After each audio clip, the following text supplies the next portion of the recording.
Mas marami kaming ambag kaysa sa inyong nasa Pilipinas. Isang OFW nga yung nagrereklamo dahil may nakita siyang bubog sa soy sauce o toyo ng pansit canton niya. Pero mas marami nga ang hindi natuwa at nagalit sa video na in-upload niya. Tara, panoorin natin yung video.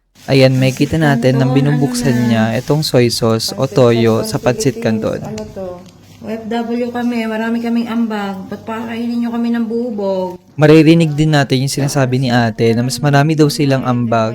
Mas marami daw siyang ambag kaysa sa ating mga nasa Pilipinas. Ano to? Ano to? Pansit Canton. Mas marami kaming ambag kaysa sa inyong nasa Pilipinas.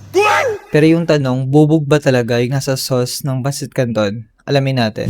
Galing nga tong picture sa post mismo ng Lucky Me. So sabi nila, yung mga nakikita daw natin na bubog, parang bubog dun sa sauce ng pansit canton natin ay hindi daw bubog. Bali ito daw ay salt particles. So nagkakaroon daw ng ganito yung mga sauce ng pansit canton dahil sa changes sa temperature.